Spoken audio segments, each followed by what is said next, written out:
नमस्कार साथियों।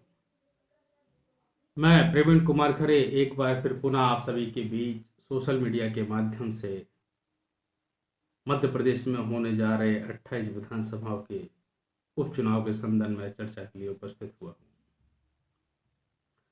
साथियों, जैसा कि हम सभी जानते हैं कि मध्य प्रदेश के अंदर विगत 8 माह से केंद्र सरकार की मंशानुसार, केंद्र सरकार के निर्देश पर एक हाई प्रोफाइल राजनीतिक सियासी ड्रामे को जन्म दिया गया। आज से ठीक 8 माह पूर्व मार्च 2020 में मध्य प्रदेश में स्थापित कमलनाथ जी के नेतृत्व की कांग्रेस की सरकार को खरीद फरोख्त कर 35-35, 40-40 करोड़ रुपए में विधायकों को खरीद कर सरकार को अस्थिर कर गिराने का काम किया गया। ये वही वक्त था जब कोरोना भी अपने पूरे स्वभाव पर था। बड़ी अचरज की बात थी कि जब मध्य प्रदेश में राजनीतिक सियासी ड्रामे को रफ्तार देनी होती थी तो केंद्र सरकार के निर्देश पर कोरोना की रफ्तार को थमा दिया जाता था। और जब राजनीतिक रफ्तार को थमाना होता था तो पुनः केंद्र सरकार के निर्देश पर कोरोना की रफ्तार को बढ़ा दिया जाता था। दोनों स्थितियों में नुकसान मध्य प्रदेश की प्रगति का एवं मध्य प्रदेश की जनता का ही हुआ है। राजनीतिक उथल पुथल के बीच मध्य प्रदेश की विकास की गति का पहिया तो थमा ही, लेकिन कोरोना के चलते लोगों के जीवन का भी पहिया लगभग थमा हुआ सा है।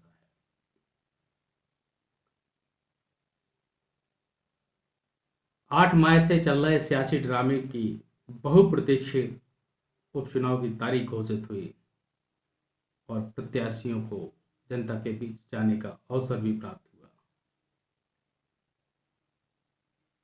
एक तरफ कांग्रेस 28 विधानसभाओं पर प्रत्याशियों को उतारकर अपने 15 साल के कार्यकाल एवं भारतीय जनता पार्टी के द्वारा खरीद फरोख्त कर सरकार को गिराने का मुद्दा लेकर जनता के बीच गई, उनके जनादेश का अपमान का मुद्दा लेकर जनता के बीच गई। और दूसरी ओर भारतीय जनता पार्टी की सरकार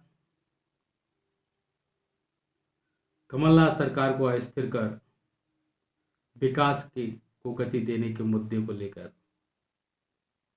जनता के बीच गई। अब रोचक ये है कि जनता ने किसकी बात सुनी होगी, क्योंकि ये मध्य प्रदेश का 28 विधानसभा का उपचुनाव आम चुनाव नहीं है। मध्य प्रदेश में अलग ही परिस्थिति का ये चुनाव होने जा रहा है। जनता ने मतदान तो किया, लेकिन जनता ने खामोशी भी अपनी बरकरार रखी। इसलिए दोनों राजनीतिक दलों के खेमे में उत्सुकता और बेचैनी भी स्पष्ट दिखाई गई। लेकिन भारतीय जनता पार्टी की बेचैनी स्पष्ट जब होने लगी जब उन्होंने उनके ही दल के खिलाफ काम करने वाले, उनके ही सरकार के पूर्व राज्य मंत्री कंप्यूटर बाबा के ऊपर अपनी खुन्नस निकाली। कांग्रेस का धैर्य अभी भी स्पष्ट दिख रहा है। कमलनाथ जी के चेहरे का भाव सरकार की ओर अग्रसर का इशारा करता है। अब देखना यह होगा कि खरीद फरोख्त वालों की मध्य प्रदेश में सरकार बनती है या फिर 15 माह की बुनियादी सुविधाओं एवं योजनाओं के क्रियान्वयन के आधार पर कमलनाथ जी की सरकार के पक्ष में जनता ने मतदान किया। अब वो घड़ी भी नज़दीक ही है कुछ घंटों के बाद ही 10 नवंबर को 28 विधानसभा उपचुनाव के नतीजे सामने होंगे। ये केवल 28 विधानसभाओं का भविष्य या राजनीतिक भविष्य का चुनाव नहीं था। इन 28 विधानसभाओं के माध्यम से पूरे मध्य प्रदेश का राजनीतिक भविष्य तय होना है एवं पूरे देश की राजनीतिक दिशा भी तय होनी है। यदि मध्य प्रदेश में पुनः भारतीय जनता पार्टी की सरकार कायम होती है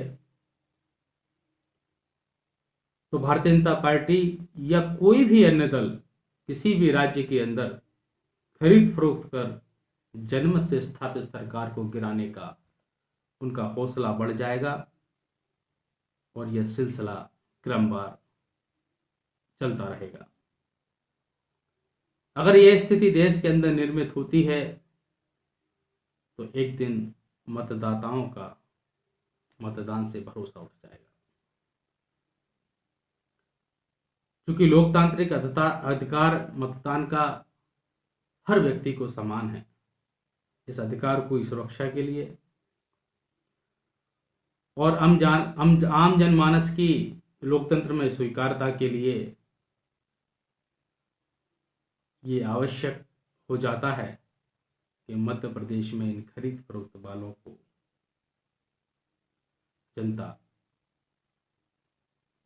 नकारने का मन बना चुकी थी। पूरे देश के राजनीतिक भविष्य का बीड़ा मध्य प्रदेश की 28 विधानसभा के लगभग 60,61,000 मतदाताओं के कंधों पर था। ये कहने में कोई अतिशयोक्ति नहीं होगी कि जो मध्य प्रदेश का राजनीतिक परिवेश था, जो शांत राजनीतिक वातावरण मध्य प्रदेश का था, भारतीय जनता पार्टी ने इस राजनीतिक परिवेश में जहर घोलने में कोई कसर नहीं छोड़ी।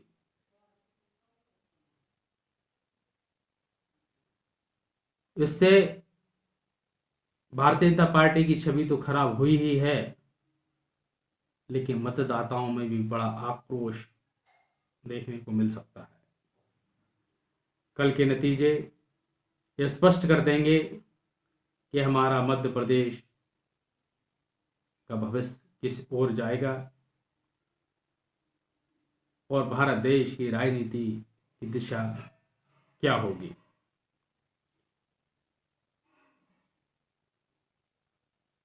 एक बार फिर मध्य प्रदेश की राजनीति के संदर्भ में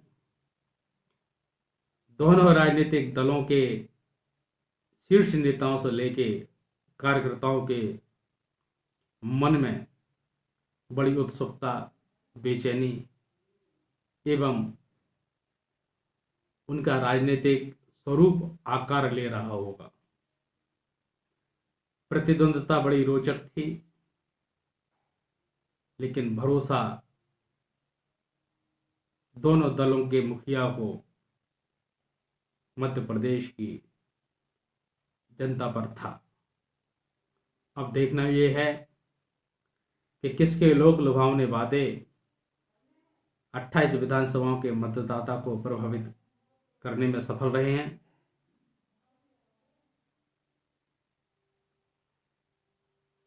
एक बात और इस चीज में जोड़ना चाहता हूं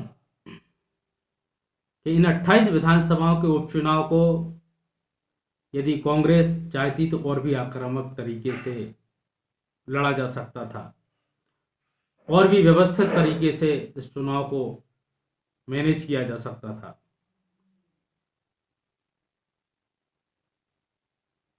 लेकिन चूंकि विधानसभा चुनाव 28 सीटों पर था, केवल ये 28 सीटें विभिन्न जिलों की, अलग अलग जिलों की कुछ सीट थी, तो कहीं ना कहीं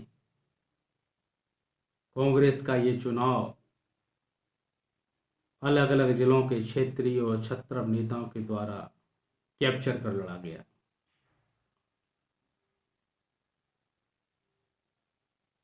सभी छत्रप नेताओं ने अपने अपने जिलों के चुनाव को स्वयं तरफ केंद्रित करते हुए उसको दिशा देने की कोशिश की।